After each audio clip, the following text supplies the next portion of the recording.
Dzień dobry, dzisiaj moim Państwa gościem jest Pan Ryszard Świrski, wicemarszałek województwa pomorskiego. Dzień dobry Państwu. 15-lecie wejścia Polski do Unii Europejskiej. Co ten czas oznaczał i oznacza dla Pomorza i powiatu kartuskiego? Myślę, że gdybyśmy spojrzeli na pocztówki i zdjęcia sprzed 15 lat z tego miejsca, w którym obecnie siedzimy, to nie wiem, czy byśmy to miejsce poznali. Oczywiście charakterystyka miejsca byłaby ta sama, ale to, co się wokół dzieje i co się pozmieniało w naszym otoczeniu, jest ogromne. Myślę, że tylko źli albo sceptycy mogą mówić o tym, że te 15 lat nie przyniosło zmian.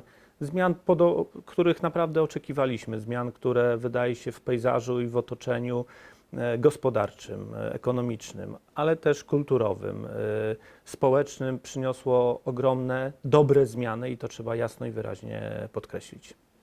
Mówiąc o rozwoju Pomorza w kontekście Unii Europejskiej, pierwsza rzecz, jaka przychodzi na myśl, to transport kolejowy. Czy bez Unii Europejskiej moglibyśmy dzisiaj korzystać z Pomorskiej Kolei Metropolitalnej?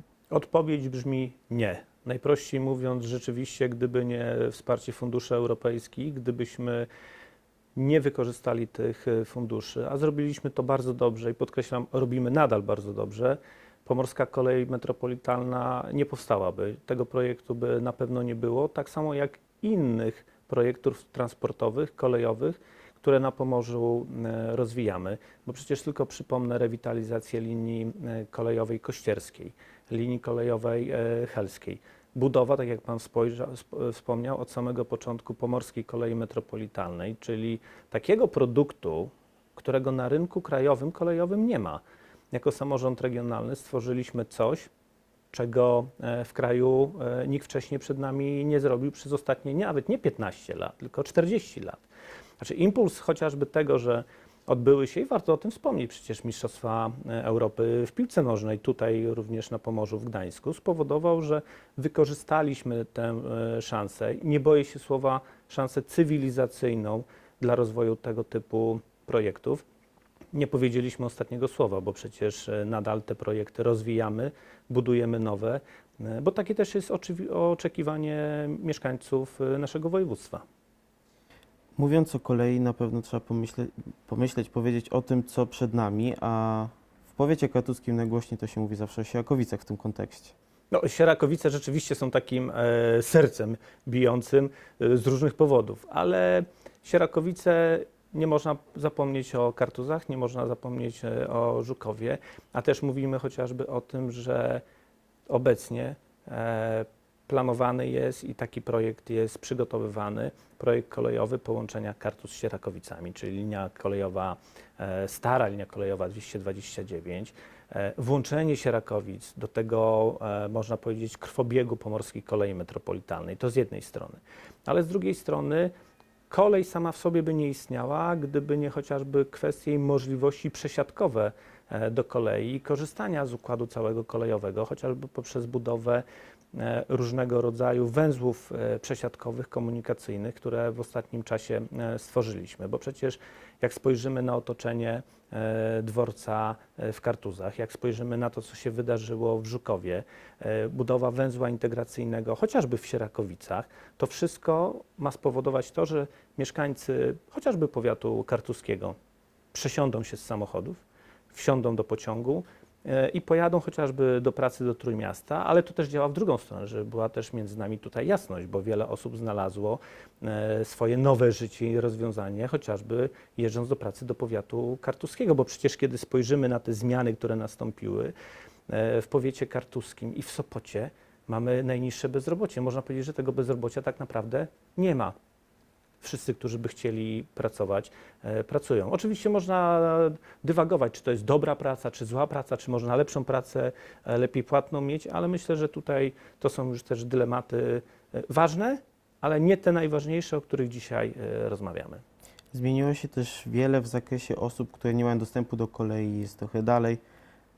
Mam tutaj na myśli przede wszystkim program, który będzie wdrożony w 2020 roku, a więc wspólny bilet na Pomorzu. No to jest duże wyzwanie przed nami. Ja mówię, że to jest taki element, nie wiem czy trudniejszy nawet odbudowy Pomorskiej Kolei Metropolitalnej, bo tutaj rzeczywiście mówimy o takim projekcie, który połączy całe Pomorze. Takiego projektu w kraju nie ma, są różne. W Warszawie, w Poznaniu, w innych aglomeracjach. My takiego programu, projektu do tej pory nie mieliśmy. Nie potrafiliśmy się do końca porozumieć w tej sprawie. Jako samorząd regionalny podjęliśmy to wyzwanie, wzięliśmy to wyzwanie na siebie. Chcemy zbudować taki system biletowy, tak zwanego jednego biletu, który spowoduje, że mieszkańcy czy Bytowa, czy Starogardu Gdańskiego, czy Kartus, wsiadając do jakiegokolwiek transportu kołowego, kolejowego, będą mieli jeden bilet, nie będą się zajmowali tym, czy dobrze wykupili ten bilet, bo przecież dzisiaj wsiadając do przewozów regionalnych, do szybkiej kolei miejskiej, turyści, ale nie tylko turyści, bo myślę, że również Pomorzanie mają problem. Nie wiedzą, czy kupili dobry bilet. Boją się tej podróży niekiedy. Dzisiaj mówimy o tym, że taki system chcielibyśmy zbudować. Chcielibyśmy, aby to poszczególni przewoźnicy rozliczali się, jeżeli chodzi o koszt tego przejazdu pasażera, a pasażer spokojnie mógł się przesiadać z kolei do autobusu, z autobusu chociażby do tramwaju i taki projekt budujemy. To ma być też w ogóle szerszy projekt, bo też współpracujemy z Skandynawami, z którymi chcemy również taki właśnie projekt pilotażowy również połączyć na przykład z płynięciem promem chociażby do Szwecji. Ale to już taki drugi etap tego projektu. Duże wyzwanie.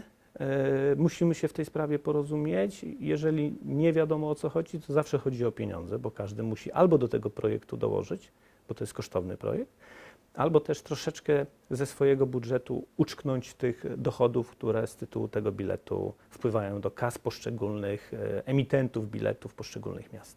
Ten rok 2020 nie jest zagrożony?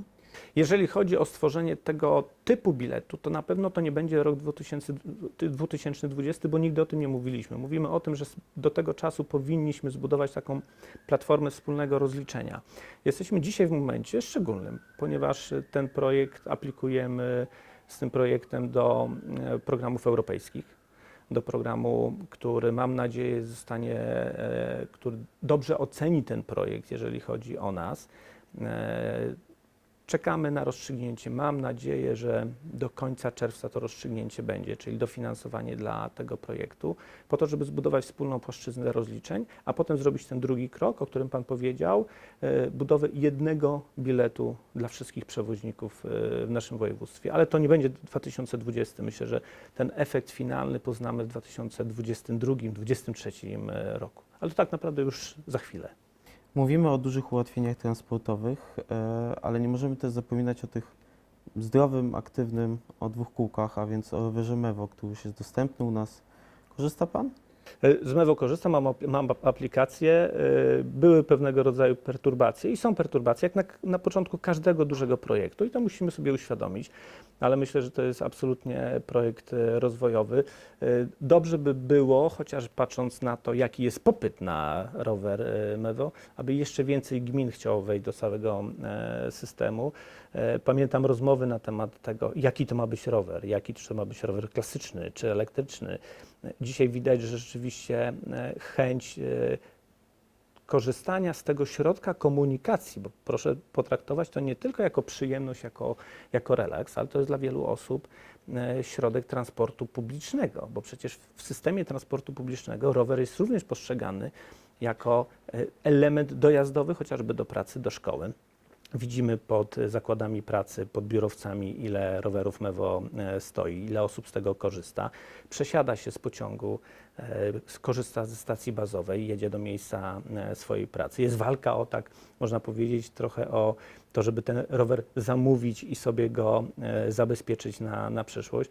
Tych rowerów będzie więcej. Na razie jest to 1/4 tych, które są zapisane w projekcie.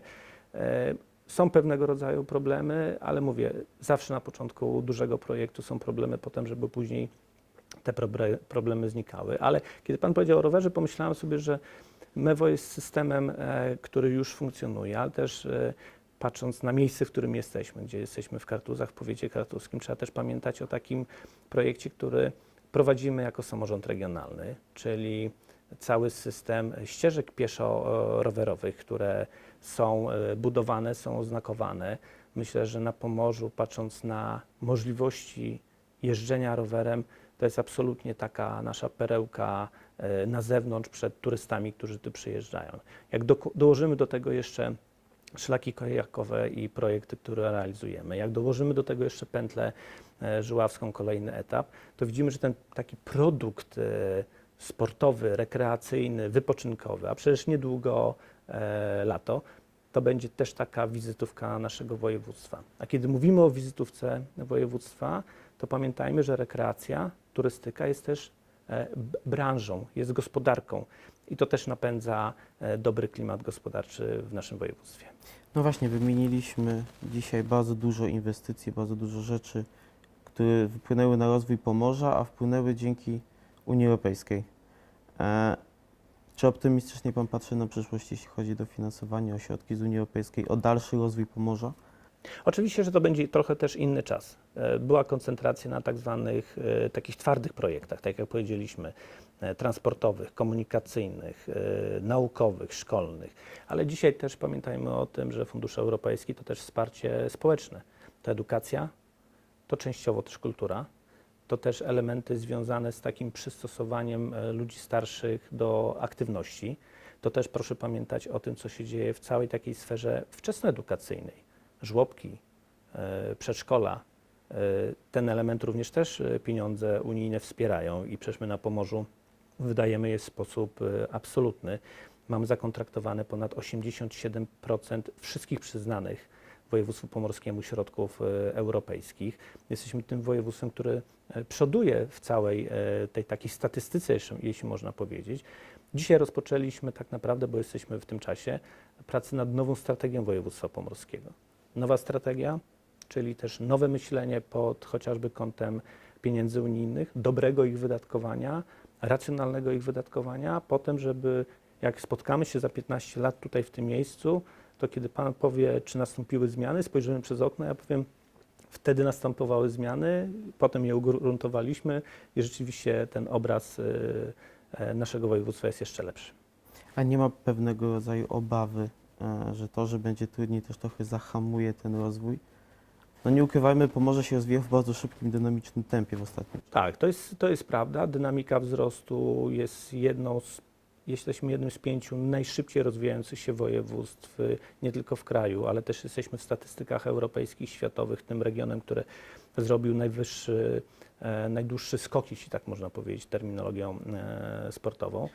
Ale ja wierzę w Pomorza, znaczy zawsze byliśmy takimi ludźmi, którzy znajdowali rozwiązania z krytycznych sytuacji. Wydaje się, że jeżeli chociażby, tak jak Pan powiedział, ta dostępność będzie nieco mniejsza, to znajdziemy się w tym całym cyklu poszukiwania rozwiązań jak najlepszych. Do tej pory tak było, dlaczego nie ma być dalej? Ja jestem optymistą. Przy wielu projektach Pan bardzo mocno pracuje, Pan ma duży wkład. Które zadanie, przy którym Pan pracował, było najtrudniejsze?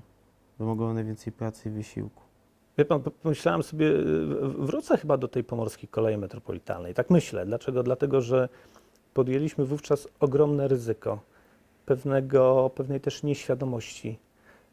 Nieraz jest tak, że jak człowiek ma wiedzę, to strasznie się pewnych projektów boi, obawia, czuje to ryzyko wielkie. Wówczas rzuciliśmy się na głęboką wodę i to wszyscy mówią, kolejarze, ludzie z branży, że ryzyko wtedy podjęte przez nas było przeogromne.